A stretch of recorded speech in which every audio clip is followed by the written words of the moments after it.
And I am not alone in the studio. Joining us at the news desk for the first time in a long time, Ross Terrio is here. How are you, sir? Excellent. Hey, Matt, thanks for having me on. Of course, hey, of Matt, course. I have a question for you. Yes. I was listening to that music that you hit on, and it sounded like a fusion of Black Sabbath and techno. What was that?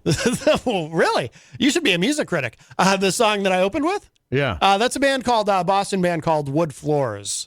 And the track is called Killed the Radio Star. Yeah, techno and Black Sabbath. Really? Did you like it? I did. Yeah. It's got kind of a cool groove. I like the bass line. Yeah, a little depressing tones to it, though. Yes. I don't know. Do you know much about music? Not that I do. Yeah. Oh, yeah. So there are some musical tones that when the Catholic Church back in the Middle Ages didn't want you to play. Mm-hmm. And that's what a lot of Black Sabbath music is, that like that heavy bass line that you're not supposed to, minor chords. They're considered not melodious, or there's something about them that those chords they're very like a negative energy or depressing, and that's kind of the feel I got from Wood Floors. Is that what Wood Floors is the band? Yeah, that's interesting though. See, I didn't know that, and I was raised Catholic. I was raised in a Catholic home. Went to Catholic school, grade 2 to grade 8, but I did not know. It doesn't completely surprise me, but I didn't know this. So the Catholic Church at one time, I mean, this was obviously a long time ago, but they believed that there were certain tones, certain musical tones. And I'm not completely sure. So I used to play bass guitar. Oh, we have that in common. All right. Yeah. And so my music teacher, bass guitar teacher, we were doing different things, and he said a lot of, actually, you have to, give the Catholic Church some credit. A lot of what we know about music, about of the research and the different things was done by the church back in the Middle Ages, Dark Ages, whatever. Did different chords and different things, but he said there are certain tones or certain chords that aren't supposed to be played together because they're I don't think the church said it was sinful. Yeah, but they just said this is not, these certain musical arrangements don't go together well or shouldn't really be played. That's fascinating to me. I mean, I have no reason to think he would be lying to me. Right. No, that's really interesting. I don't know if you know this, but Geezer Butler, the bassist for Sabbath, he read an interview. This was a long time ago. He was talking about how when Black Sabbath first started to get popular, he was worried because I guess he was a devout Catholic, and really? And he was, I don't know if he is today, but and he said that and he came from a very Catholic family, and he said in this interview that he got worried that his family would think that he was, doing something, involving himself in evil somehow, playing with Sabbath. And in fact, he had actually, I forget if he was actually in the seminary studying for the priesthood or had considered going into the seminary, but had he not gotten into playing in a band, that was kind of the path that he was on. I've always said, and I've said this to other people, and the response that I often get is, "Oh, I never thought of that," but you're right. I'm curious if you would agree that Black Sabbath, I think, is the most misunderstood band in history because they've got the vibe, the dark vibe, and some of those songs like NIB, Nativity in Black, and whatnot, which a song which specifically talks about the devil. The song is about the devil falling in love, and wouldn't that be interesting? But Ozzy explained this once, and I thought, I can see where people misunderstand is that, if you really pay attention to the lyrics, it's none of it's coming from a place of evil. It's certainly it's a place of, but there is a certain hopelessness to it, and a certain hopelessness of looking at the world and being frustrated by the evil in the world. Like you take a song like War Pigs, for example, which is obviously a fantastic anti-war anthem. But, but people misunderstand Sabbath. Ozzy said Sabbath is like the original peace and love band, but people misunderstand. Like if you see, if you look at early pictures of Sabbath live, you'll see pictures of Ozzy. He would stand at the front of the stage and do the double peace sign, but he wasn't doing it ironically. Like he meant it. He meant it, peace and love, but they expressed it in with minor chords and a dark tone. I always took him at face value. I thought one, I thought it was a gimmick, or somewhat to an, but two, I always thought that maybe they were into some type of like alternative, satanic type of. Really? Yeah, I didn't know that deeply. I will say this: there are certain bands that are really cutting edge. That think of like Nirvana, think of the Clash, think Black Sabbath. Like they were the first ones, or the first ones to gain notoriety in a certain genre of music, or subgenre, if you can call it rock and roll. But when I think of Black Sabbath, nobody else was that. At least that was mainstream, was doing that type of music. Right. Think of Led Zeppelin. Think of there are different bands that come along like a new era, a new genre of music, a new era, and I think of although I didn't know that deeply about Black Sabbath, the story behind them, I did think they were cutting edge for their time. I have several of their albums, and I will say though, the song I think it's NIB. I think it has a slash. I think it's NIB Wall of Sleep. Is it? I think it's. I could be wrong, but I think it says NIB Wall of Sleep. Okay. Wall of Sleep, actually Google it maybe, is actually an H.P. Lovecraft. What it was about was that he wrote a story about a man who's mentally ill. He's a killer. He kills several people, and they put him in an asylum. And at night, he goes into this alternative, I guess, where your soul would be when you're dead, and he's in a epic battle with another soul. They're like traveling in the universe and trying to really destroy each other, and he's angry, and during the day when he's awake, he talks to the doctor, and he's explaining this, and I'm probably not doing it justice, but he's explaining what's happening in this alternative universe where his soul lives. Oh, and he's not just this inbred, low intelligence killer. He's actually a person who's got this vendetta, and he's trying to settle a score with another immortal spirit in this other place. And that's what The Wall of Sleep was about. It was written by H.P. Lovecraft, who was a very famous macabre, a horror story, author. Yeah. And that's what obviously Ozzy and the members of Black Sabbath were aware of the story, because that's what the song is about. Okay. So they're very literate people. Definitely, as are Led Zeppelin when they sing about, J.R. Tolkien's The Hobbit and the Lord of the Rings trilogy. Yeah. Some of their songs are about that. So I looked it up. Okay, so Behind the Wall of Sleep, sometimes referred to simply as Behind the Wall, is the third track from their self-titled debut album. The intro to the track is entitled Wasp, so it's Wasp / Wall of Sleep. But it says on the North American version of the album, the song is merged with NIB. That's why I was confused, because it just runs into it. So you were right. But I had that album. That's why the cassette. So that I remember seeing that somewhere. Yeah. No, that makes sense. And it says here, this is from Black Sabbath, BlackSabbathFandom.com. It says the song's lyrics are based on H.P. Lovecraft's short story, Behind the Wall of Sleep. Very interesting. Yeah. It's just it's a short story, I guess, for lack of a better word, a horror story. It's a great concept. Yeah. And I liked it even more when I learned what it was about. I mean, I always liked the song, but it was very interesting to me to find out the reason for it. Yeah. I'm a big Sabbath fan. I love Sabbath. I actually like. It's funny though.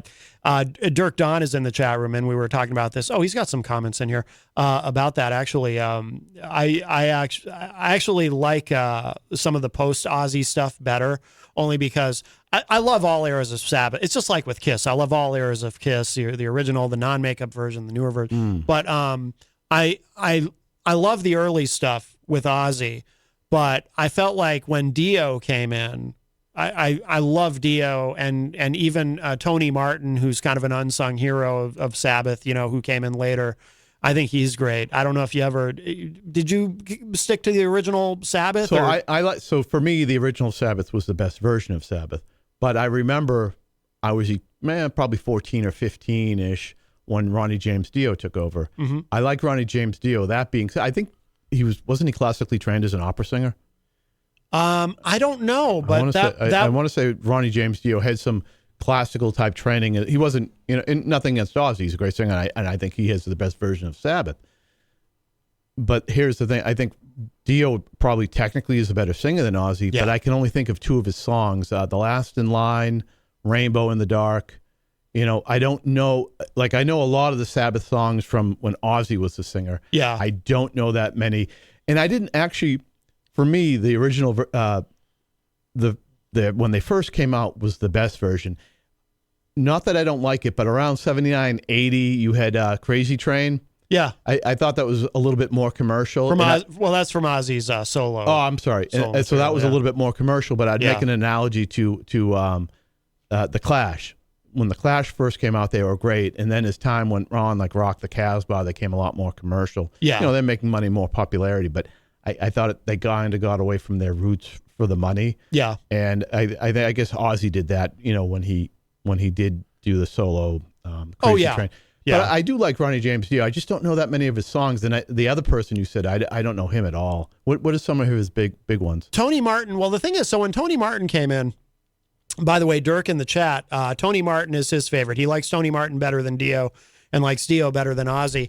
But when Tony Martin came in, that was at a point where they didn't really have any mainstream hits at that point. They had become more of a, I don't want to say underground, but more of a sort of an indie level band, and which of course led to the reunion with Ozzy when they became Should I call huge them again. And this is inappropriate, but a cover band. Basically, he was covering early Sabbath. Would that be? No, because they were still putting out new albums. Oh, okay. Yeah, they Okay. just weren't, they weren't platinum sellers. But I'd make an analogy, and again, I could be wrong on this, but I like Journey back in the 80s.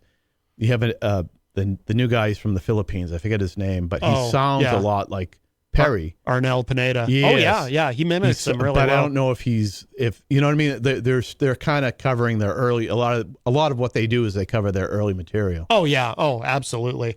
We have a call. Uh-oh. Is that Hopwood? Oh, my apologies. Sorry. Hey, how's it going? Hey, how's it going, Matt? How are you? Oh, hey. That was really scary. I was afraid our Black Sabbath conversation had summoned a demon. Well, it sort of summoned the demon in me, and that was what I was sort of trying to get across there. Hello to you, Matt. Hello to the guest as well. My name is Frank Stallone, but don't be afraid because I'm actually a friend of the show. Yes, we do love Frank Stallone. Is that Rocky's brother? Matt, how are you? How are things? Can you give me one update for the people on my channel, a positive update, something good that's happening in your life that will get people all jazzed up and will say, oh, nice, Maddie's doing well, all right. Oh, well, it's a beautiful day here in Manchester, and my good friend Ross Terrio is here. Does that count, or do you need more? Oh, that's beautiful. Oh, good. It's a beautiful day out, and you're hanging out with a good friend. Yes. I love that. Yes. Absolutely love that. Oh, my goodness. But if I could say all this music talk, it kind of got me thinking in all seriousness, Maddie. I know you're a musician, right? I am. And I'm sort of a musician, not like you, but I sort of am. And I was curious if you would have any interest in possibly collaborating on a song for the channel. I think that would blow the roof off. I think the young people call that a collab.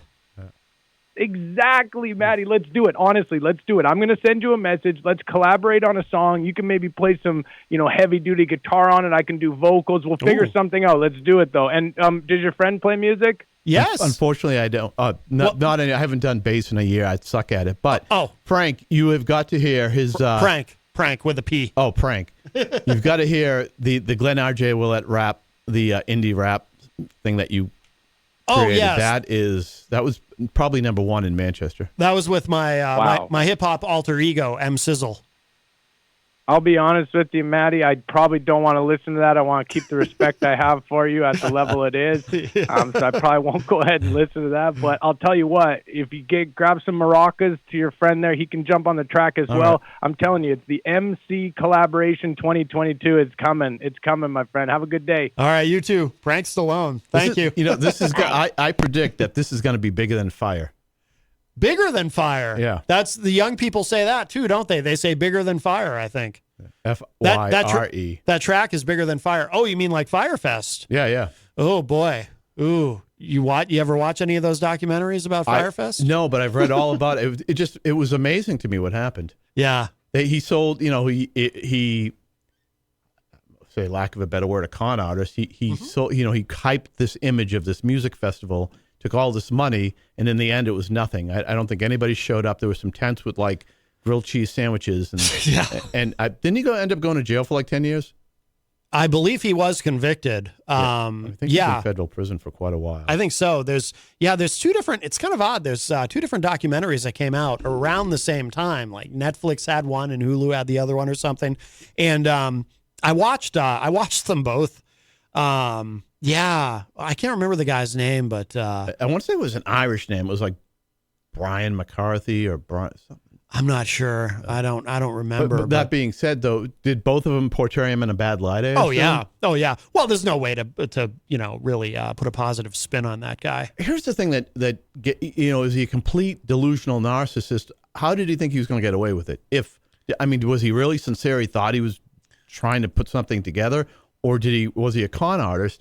I mean, all of that money, he's going to get in a lot of trouble once it falls apart, which is what happened. Yeah.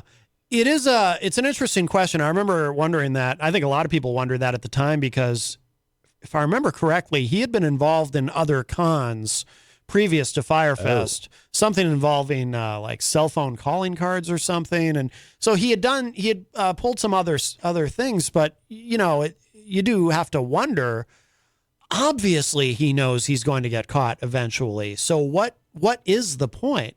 And I have to assume that someone like that is severely mentally ill. Or was he really sincere? Did he really think he was going to be able to put it together? It is possible that in the very beginning he did think he could pull it off and maybe had delusions of grandeur. And then, I mean, that's another thing too, is he might have been sincere initially and then just got in way over his head. And maybe at a certain point he kind of gave up and said, there's no way I'm going to be able to pull this off like I envisioned it. But it's too late to turn back now. So, and then it sort of goes from being a sincere effort to becoming a con, maybe. I don't know. Because if you look at the original Woodstock, that was a cluster.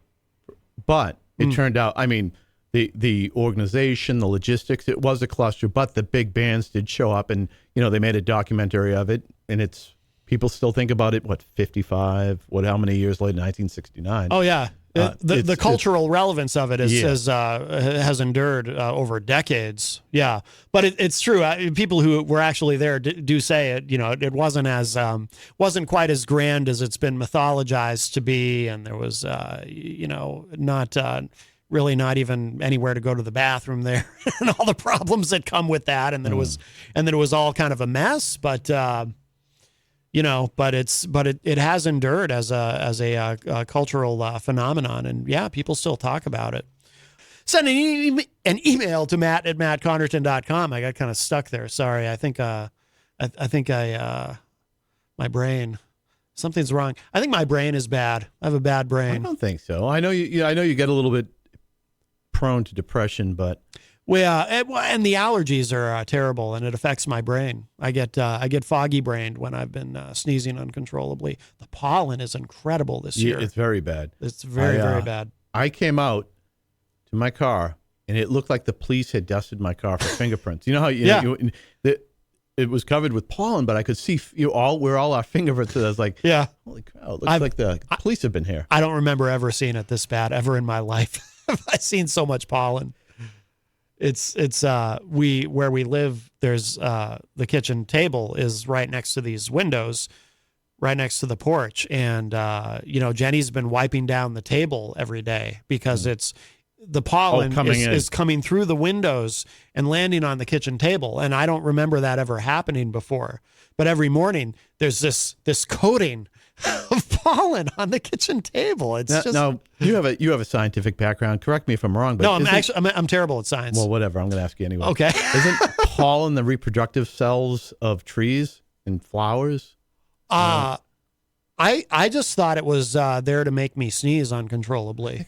It's it probably has some other purpose. Egg and the whatever, to so they can reproduce. Oh, so the trees? I don't know. I think it's part of their reproductive process. I don't know. While we're talking, I'm just curious. I don't know. All I know is when I look out my window and it looks like it's snowing out because there's so much pollen in the air, I know I'm in for a sneeze-tastic day. Are you on an antihistamine?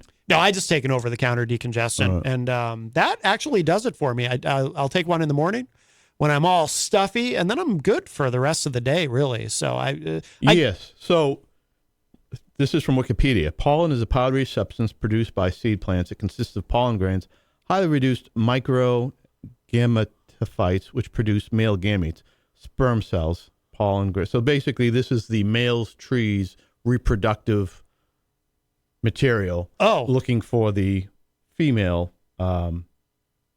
stamens, looking for the other part. Oh, well, now it just sounds dirty. Yeah. Now it just sounds like when we're wiping the stuff up, I feel a little dirty about it.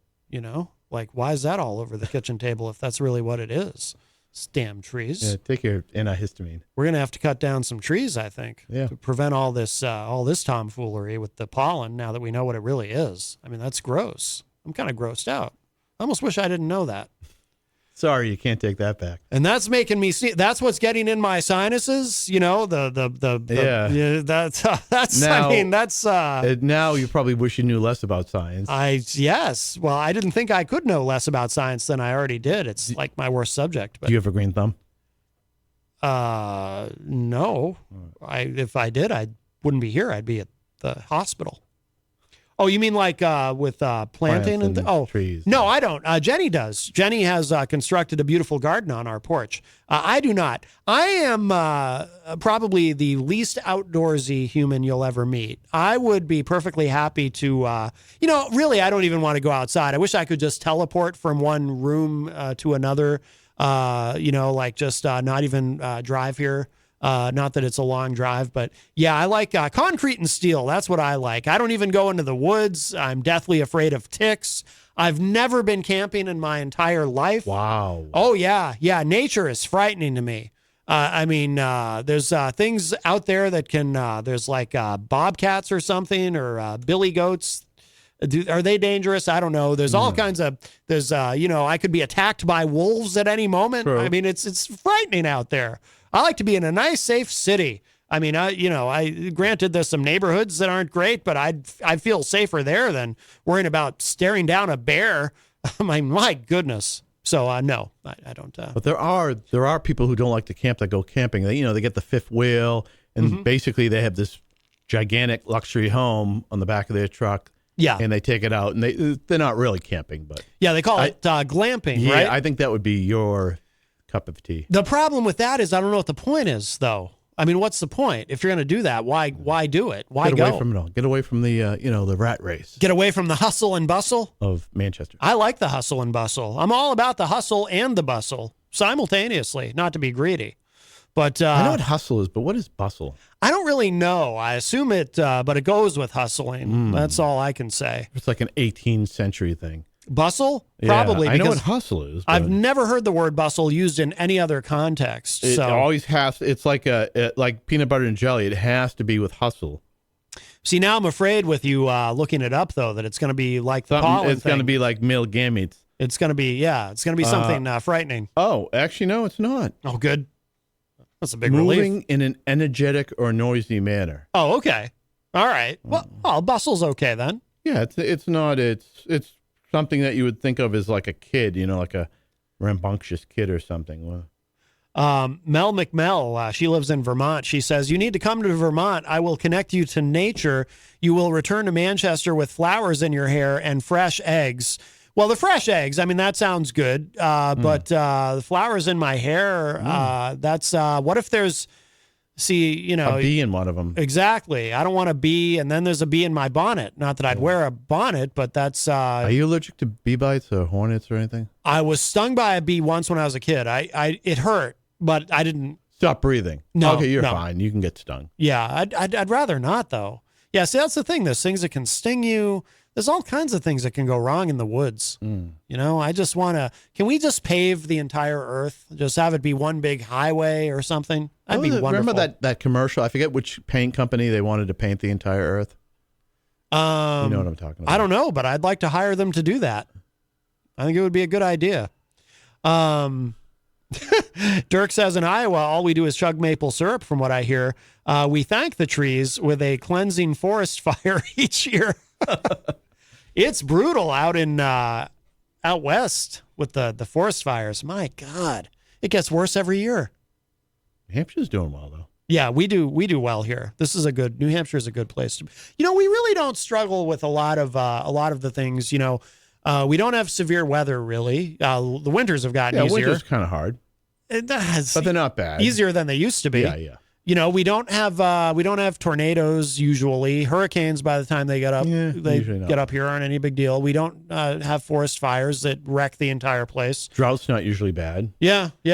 I mean, it's a good place to be. We're not overpopulated. That is 1.2 million people, 1.3. It's not like I think it's pretty good up here. It's the cold weather can get to you, but other than that, I like the hills. I'm from New England. I love hills. I love forests. I really enjoy that. Yeah. I don't. I like to look at hills like on TV or in paintings. I'm not going to actually go near the hills, although I do hear they're alive with the sound of music. Well, the hills. Which is nice. I mean, Manchester has hills. Oh, that's true. Oh yeah. Yeah. No, it's Manchester's. New Hampshire in the macro sense. It's a good place. Good place. I like how the Merrimack River goes down the kind of the middle of the city. A little bit more to the west side, but yeah, absolutely. What is your current? Do you currently hold office? Unfortunately, not. I was an alderman, kind of like a city councilor for what other cities do. Yes, but unfortunately, I lost my last election by 8 votes, and now I'm running for state senate. So hopefully, 8 votes. Yeah, it was depressing. Yeah, it's a good reminder though about every vote counts. It's better to win or lose by like a big majority. Yes, like hundreds of votes, because then you're like, there's nothing I could have done. 8 votes, I could have called 8 people to come out. You know what I mean? I could have done a little bit more to get them to. When it's that close, it's just who did a better job getting the vote out. Oh yeah. I mean, 8 votes. That's nothing. Yeah, but every vote really does count. Was there when it's that close, do you get an automatic recount? So initially it was 9 votes, and and they recounted. We recounted, and it was 8. So I got 1. Oh my I picked up 1. Really? Yeah. Oh wow. But here's the thing about city elections. Just a little bit of trivia. In talking, I've been involved in a lot of recount, 8 or 10 or something like that. Yeah. The people. This is what the Secretary of State or somebody on the staff told me. I think it was the Secretary of State, former Secretary of State. He said people that vote in city elections are very sophisticated voters because they're very engaged because they care about taxes. He goes, they know how to vote. He goes, where you're going to see a lot of errors is presidential elections. The people that vote for president, not all of them, obviously, because the people that vote in every election know what they're doing. Mm-hmm. But there's a lot of people who will only vote in presidential elections. Oh yeah, and they're not. So it'll tell you to fill in the circle with the thing. He goes, people will circle the person's name. They'll put an X through it. They'll put a check mark. He goes, that's where you're going to see a lot of the errors. Mm-hmm. He goes, in a presidential election, because there are people who only vote once every 4 years and they don't know what they're doing. He goes, in a city election, he goes, those people are sophisticated. You're not going to pick up or lose a lot of votes because they know what they're doing. They're going to vote correctly, and that was true. I picked up 1 vote, and it was like a circle vote or an X. They had X'd my name or something. They X'd the box or they circled my name. So I got 1 vote. Yeah. No, it is true though. It's funny. Whenever I vote in every election, and but yeah, the city elections, it's like you go and there's no line. Certainly, did you ever watch All in the Family? Oh yeah, I love that show. I think it's the greatest sitcom in the history of television. There's one, and this is, I love the. There's a bunch. Who's the son-in-law's meathead? He's very liberal, progressive now, and he's on Twitter, and I want to say, shut up, meathead. Rob Reiner. Yeah, Kyle Reiner was his dad, who was a great comedian, by the way. Yeah. The 2,000-year-old man. Yeah. But Rob was funny too, but he's so liberal now, and I just want to say, shut up, meathead, from the old, I think he always Archie. was. Yeah. But I loved, and see if you remember this one. Baby girl. What's the blonde? His daughter's name? Gloria. Gloria. But he had a nickname for her, like Baby Girl or something like that. Little girl. Yeah. I remember the skit. one of the all-time memorable and favorites. She goes, "Did you know that X amount of people are murdered with guns every year?" And he's like, "Would it make you feel any better if they were pushed out of windows?" I played that clip on the show recently. Actually, I forget how it came up in conversation, but I was what reminded me of All in the Family was you were talking about, we're talking about city elections, and there's that election where there's that episode where they go to vote. They all go to vote together. You know the one I'm talking about. And it turns out Archie can't vote because he's no longer registered because he hasn't voted so long. And earlier in the episode, he's talking about, how he only votes when he thinks it matters. And he says something about, I don't vote in who cares about the meatball elections around here, and then so they go to vote, and it turns out he can't even vote because he's not registered anymore. And that, I think a lot of people kind of circling back to what you said about Black Sabbath, Archie Bunker was actually a very progressive type person. He was trying to make people who are closed-minded and bigoted look bad. He wasn't a closed-minded, bigoted person. He was trying to make those people look bad. And remember the spinoff? Was it the Jeffersons? I believe it was a spinoff of, you had a black version of Archie Bunker. Had his own, George Jefferson. That was a good show too. There's something. To me, it's the greatest show in the history of television. I think Eric said for him it's number 2. Number 1 would be Seinfeld. I have the same list, just in reverse. To me, I'd put All in the Family number 1, Seinfeld at number 2. But one of the genius things about All in the Family that nobody ever points out is, and I think this was key to making the series work, over the course of the series, Archie evolves, but it's incremental and it's very subtle, but he does evolve. So by the time you get to the end of the series, and then it goes on and it becomes Archie Bunker's place. Yeah, the bar. Yeah, he's not, politically he's not drastically changed, but he's not nearly as ignorant as he is at the beginning of the series. If you go back to season 1 of that show, he's a full-blown bigot. And he evolves, but it's incremental. So you almost don't notice it. But I remember watching it in reruns when I was a kid. It was on every day after school on Channel 5 out of Boston. And so I would watch it. I've seen every episode multiple times. So you probably know this then. Yeah. Why was Jean Stapleton, did she really die in real life, or why did she leave the show? No. I remember reading about that. I think, she left, so it All in the Family ended, and then it became Archie Bunker's place. Yeah, and the bar. I think, and I think she was only there for the first season of that, and I think that from what I read, I think she just was kind of tired of it and wanted to go. Makes sense. And it kind of, with the new show, the center of the universe in the show kind of changed anyway, from being the house to the bar. Yeah. So I think Jean Stapleton probably felt like, I'm not even in the center of the show anymore with the rest of the cast, and maybe it's time to go. I think I remember reading that because I'd always been curious about that too. But but they killed her off in the show. So just to get back to your list of shows, Seinfeld. Now, is that all genres or specifically like sitcoms? Sitcoms. Oh, okay. Because I do like Archie. All in the Family. I like the Jeffersons. I liked JJ. Moving on up to the east side. The deluxe apartment in the sky. JJ was Good Times. Good Times. I like Good Times, but obviously not sitcoms. But I really love, one of my all-time favorite shows was the Twilight Zone. Mm-hmm. Oh, me too. So I got about a year or so ago. I got on all of them on DVD. I got Twilight Zone. I got the spin-off, kind of a spin-off, The Night Gallery. Oh, yeah. And then I also got The Outer Limits. That I've never seen. I've always been aware of it, but I've never actually seen it. So I was born in the mid-'60s. And so a lot of this stuff, although it was live, I don't remember it until it was reruns, because I don't remember things until the 70s. I was too young in the 60s. But The Outer Limits, I always remembered they had this funny light wave go on, like an oscilloscope type of way, like a sine wave. Yeah. And it would do all these funny things. Don't worry, we're taking control of your TV. We're gonna blah blah blah blah. And it's weird because when you see things as a kid, you have a certain memory, but then when you look at them as an adult, you're like, oh, wait a minute, I was completely wrong. Yep. So I love the Twilight Zone. One, because you see stars that did something like, for instance, James Kirk from Star Trek. Yeah, William Shatner. He had an excellent one, Terror at 30,000 Feet. Yep. The original one. Yep.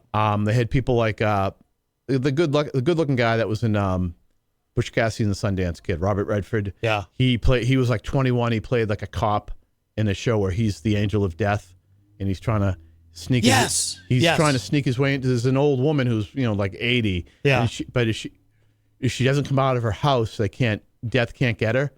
So she stays inside her house. Anyways, but he's like 20. He's in his early 20s when he does it. But you see a lot of these like really famous, great actors. Oh yeah. And you see like their first role in life. But the writing was excellent. They put some effort into special effects. Yeah, I mean it was still the 60s, so they can't be great at. Contrast that with the Outer Limits. I thought Outer Limits was kind of scary and kind of really cool. And then I looked at it. Oh, the special effects were cheesy. Yeah. The writing wasn't as good. I was kind of disappointed. And like the pollen thing that you found out, I kind of wish I hadn't watched it again because I was like, this show wasn't as good as I remember it was. Night Gallery, I was a little bit disappointed too because although, again, I did get to see some famous people. Yeah. There was kind of a comedic element to it where it was not pure horror. There was they were trying to be funny, and it just wasn't as good as the night. And I think he was disappointed too. I had read that Rod Serling was disappointed because, the Twilight Zone was his baby, and he did a great job. And then he stopped for whatever reason. Then he took over Night Gallery, and he wasn't in complete control, and he was disappointed, and so he left after like 2.5 seasons.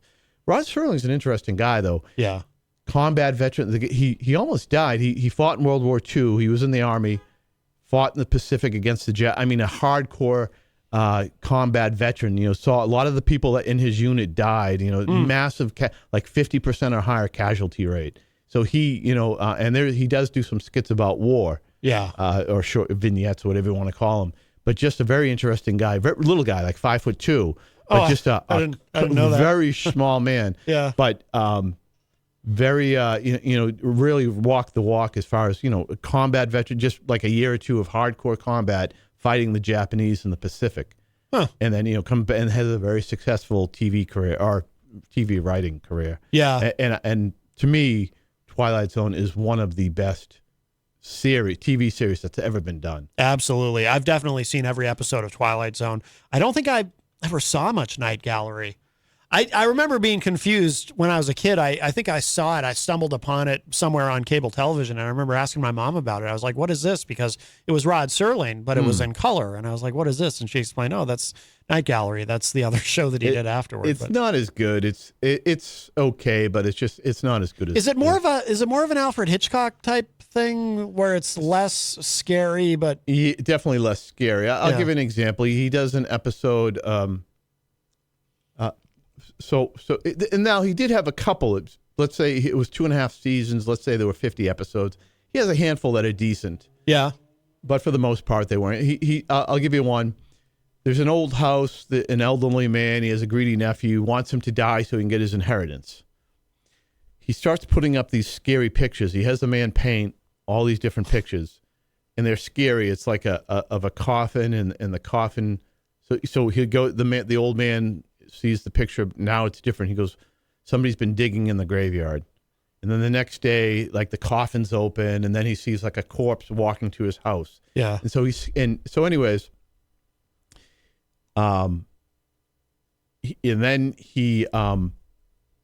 uncle dies, and he gets the house, and he has a very loyal servant, and he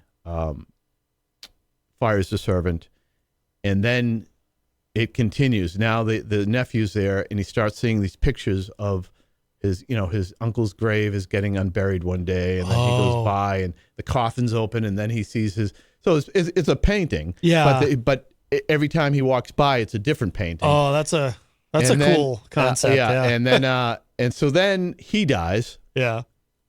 And then the servant gets the house, the butler. Yeah. And then the same thing starts happening all over again. But in this case, somebody's knocking on the door, and then he has a heart attack and dies or something. So it's okay. It's a little bit scary, but it's not It's not the Twilight Zone. Yeah, yeah. But some of them are kind of cheesy. They have like little vignettes of think of all the like Frankenstein, Dracula, and all the monsters, a witch having a party at like a funeral home. Mm-hmm. Like it's kind of silly, like they're they're trying to be funny, and it's just ridiculous.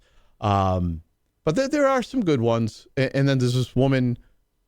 Nah, it doesn't matter. It's just not as good as the Twilight Zone. Yeah, but yeah, that didn't last long, right? Night Gallery. I want to say 2.5 seasons. Oh, okay. So it ended like.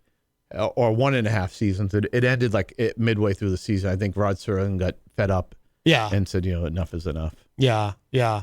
Did he die fairly young, Rod Serling? I want to say yeah. So he was a heavy smoker, right? Heavy smoker. I want to say he must have been born in the 1920s because he fought in World War II and he was a young man. Yeah. So he must have been born, say, 1920s. I want to say he died in the late 70s. So he's probably in his mid to late 50s. Oh. And I believe it was cigarette related, like lung cancer or something, but heavy. I mean, here's things that's amazing. Because he would smoke on camera, right? That's amazing. Yes, he would smoke on, that would never happen today. No. And not like Archie Bunker, All in the Family. That show like that couldn't be made today. Oh, with the cigars, yeah. Not only that, but just the racism. Oh, well, and the things they're saying. Yeah. Couldn't be done today. No. And you're not going to show somebody smoking cigarettes like that. The host smoking cigarettes right on TV. That type of stuff's not going to happen. Yeah,